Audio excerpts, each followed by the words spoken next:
Hey guys, welcome to this week's Fiction Friday. So today we're going to be finishing off Just a Joke, or we're going to be trying to, because I want to see how it ends, and I think it's time that we finish this off and then move on to something else, so let's get going. Okay, chapter 6. Annie came with a red French car, a Renault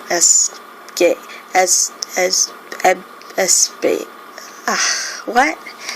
Okay, it was her parents' car because as a student she hadn't had the money for She was very good looking, dressed for the party, was very pretty after all. Ian had spent so much time in the bathroom, his hair didn't need much time to style, and jeans and t-shirt were easily found. Anthony took a bit longer in the bathroom because of his hair and shaving. Yes, shaving was a point, but due to daily routine, this didn't take long, too. When Annie arrived, Anthony gave her a kiss. Hello, Ian, ready for tonight? She welcomed him. Hell yeah, he answered euphorically and made a short dance move. You look really good. Looking for a girlfriend tonight, huh? She said.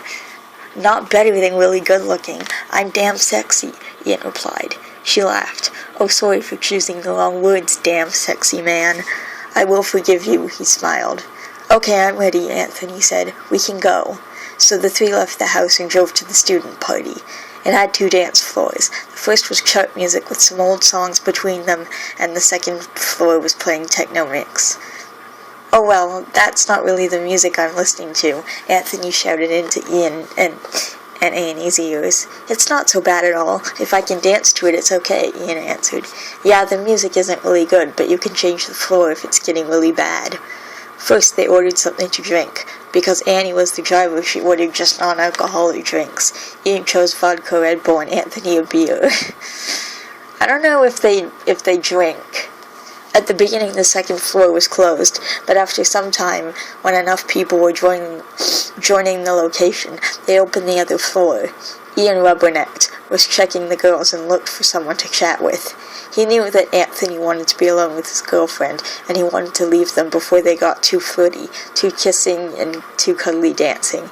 It was even too early for him to confront his confusing feelings with the frustrating situation in front of him.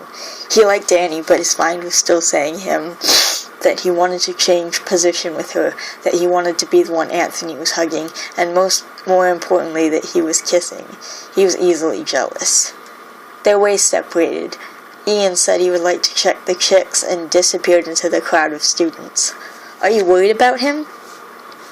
Annie asked after Ian had left, and she saw the sad impression on her boyfriend's face.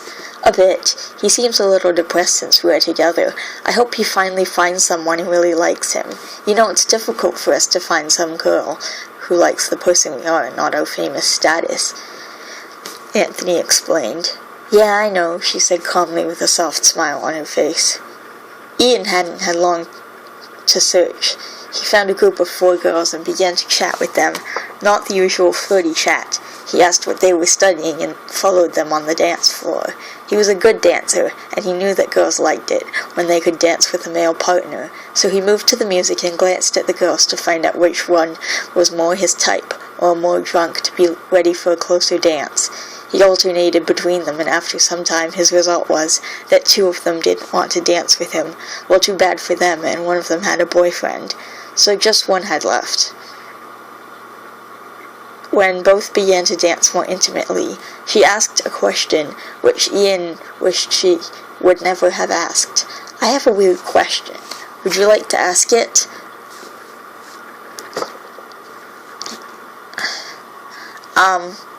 Would you like to ask it? I think I've seen you before. Are you one of the 2 guys from this YouTube duo? Ah, yes. Oh God, really? From Smosh? He nodded. Hey, that's really Ian from Smosh, she told her friends immediately. Wow, I love your videos. The 3 other girls came over to them again and started asking questions about Smosh. If Anthony was here too, and so on. Sorry, I need something to drink, said Ian.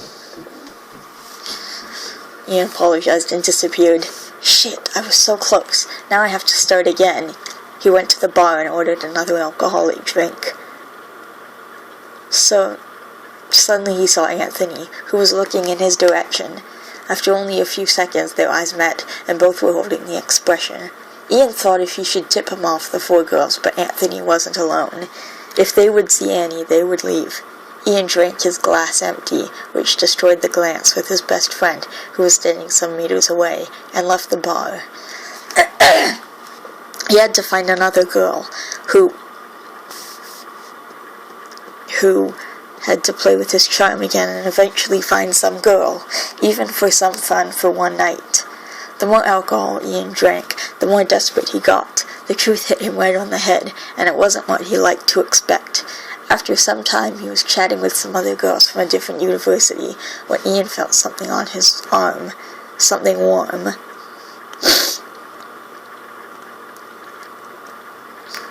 When he saw in the direction the sensation had come, he saw Anthony, and their eyes met for a short time. Just some milliseconds, and it was over again, but it was so different. What did this mean? Why had Anthony touched his arm and sent him this kind of look? Was he playing with Ian, playing with his forbidden feelings? When they met again, the kind of look hadn't changed, and this time Ian reflected the glance. He didn't know if it was the alcohol or something else. He only knew that his heart was pounding heavily in his chest when his eyes met the brown ones.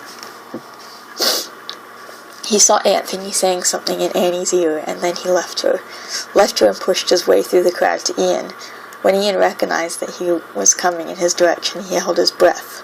"Follow me," Anthony just said, and Ian obeyed. They went to one of the bars, and Anthony ordered 2 shots of tequila. The next moment, the alcohol was burning down their throats. Anthony ordered a second round, and a third. "What's up?" Ian finally asked after the 3rd tequila, but his best friend just paid, grasped his arm, and went through the mass of people. "Anthony, hey, where are we going?" But as an answer, they arrived in a dark corner, and Ian felt the wall against his back. "It's your fault," Anthony shouted. "I don't know what you mean. I'm drunk. Don't be so complicated. This whole situation is your fault." "I think I missed something. Wasn't it you who brought me in this corner?" But Anthony didn't answer now, and when Ian looked up to his taller friend, he saw the answer right in front of him. Why? Why now? What was different?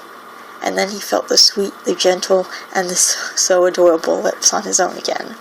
All the questions disappeared. Ian answered the kiss, pulled Anthony closer to himself, and after some soft touches of their lips, Anthony's tongue slipped over and into Ian's mouth. A passionate kiss followed, and both were kissing desperately, hungrily, and enjoyed the warmth and the gentle touches. A warm feeling spread into their stomachs, and Ian got the behavior of the kiss. The kiss was calm, but so much more passionate than ever a kiss in their life before. "Wait," Ian stopped the kiss. "What was the tequila for?" "Idiot, shut up and put your damn tongue in my mouth." Ian was confused, but he was also drunk. So he didn't care that much about it. He felt Anthony's hands, which glided over his body, the lips on his, and the gorgeous kiss they were performing. They were stunned by the feeling the kiss created in their bodies. Everything around them disappeared, and the only thing they recognized was the other one. Ian put his arms on Anthony's back, pulled him closer, increased their connection, and allowed Anthony's tongue the entrance in his mouth, passionate and deep again. He played with the warm and wet tongue, and gasped when Anthony rubbed his nipples through the t-shirt. "Stop!" Ian pushed his friend away. "What? You damn like it," Anthony replied. Yeah, that was the problem. He was getting aroused. "What changed your mind?" Ian asked, trying to change the subject. "You want to talk about it? Now?" Ian nodded. "I'm drunk too. The alcohol changed my mind." "So you wouldn't do it again? What if I want to kiss you? Will you let me?" Ian challenged. "Of course not. I have a girlfriend." "So? But you're cheating on her right now." Anthony didn't answer, just stared puzzled at his best friend. Ian got angry. He reduced the space between them, which Anthony had made after they'd broken up, put a hand on his cheek, and pulled him into their next kiss. He didn't let Anthony play with him. When he wanted Ian, then he should take him, not fucking around and playing the confused, the sacrifice. Ian only knew that Anthony was always special for him, and if their friendship had turned into something unexpected like love, then it was okay. He was okay with that. With Anthony at his side, everything was okay. The kiss was hard and wild. Anthony should recognize that he wanted what he wanted, and if he didn't want to love Ian back, Ian wouldn't be mad. But the kiss told him that his best friend was dealing with the same warm and butterfly-like feelings he had too. The kiss turned into a soft and gentle one, where they were turning to their spot in the corner, and now Ian pressed Anthony against the wall. Even if Anthony made his decision against his true feelings, Ian was kissing him so passionately that he would never be able to forget it. He washed him away with all his skills of kissing, touching and expressing the hottest and most aroused feelings inside the taller man. When Anthony felt a vibration on his butt, he thought it was the bass of the music, but then remembered his iPhone in his pocket. He finished the kiss. Annie wants to drive home in 5 minutes. She has an exam tomorrow, Anthony said. Oh yes, she was a student. Everything all right? Ian asked softly, because his friend was still looking on his iPhone. Yes, we have to go. He slipped out of the corner, past Ian and went to the entrance, but his arm grasped Ian's and pulled him gently through the crowd of people. Ian was glad that he was behind him, because Anthony couldn't see that his cheeks flushed. Ah, here you are, Annie welcomed him. Sorry I have to call, but we have to go. I'm already longer here than I planned. No, it's okay. We don't mind, Anthony answered on their way to the car. On their way home, they didn't talk. Just Annie was asking them if they had fun and liked the party. Of course they had, but now they were thinking about a special event that happened at the party. Ian could name the feelings he had for Anthony, but he would never say the 3 words to him as long as he knew Anthony wasn't ready for them, because these words would change everything between them. As long as they weren't spoken, both were able to do nothing more than be best friends. At home, the door closed, and Annie had left after a short bye-bye kiss. Both were finding themselves in the living room. Due to the electric light, Anthony saw the bright blue eyes, saw that they were looking at him, were waiting. Was this the end of the night, or just the end of the last step? Alright, moving on to chapter 7.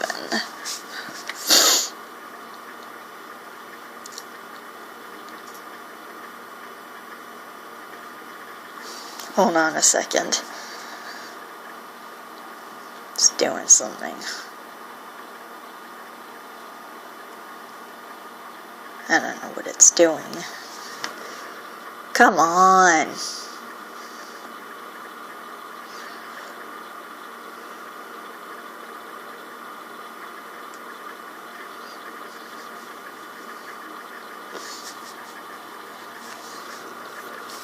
I'm gonna get a drink while I'm waiting.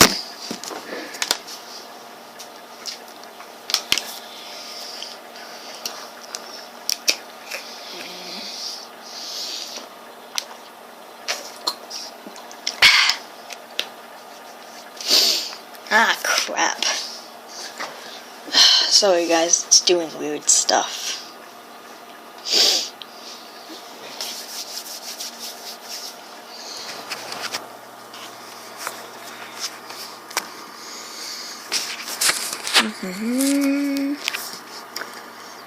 I seriously have no idea what it's doing.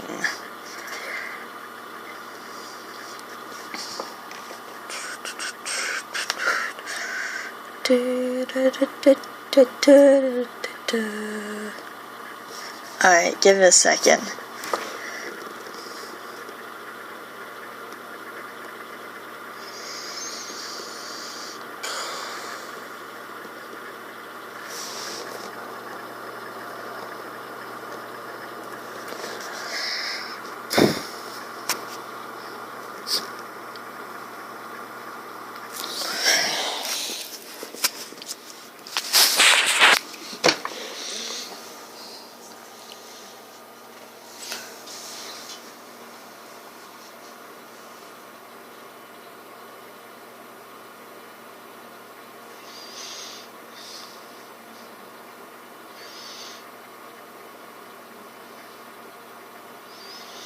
Sorry about this, guys. My computer does weird stuff.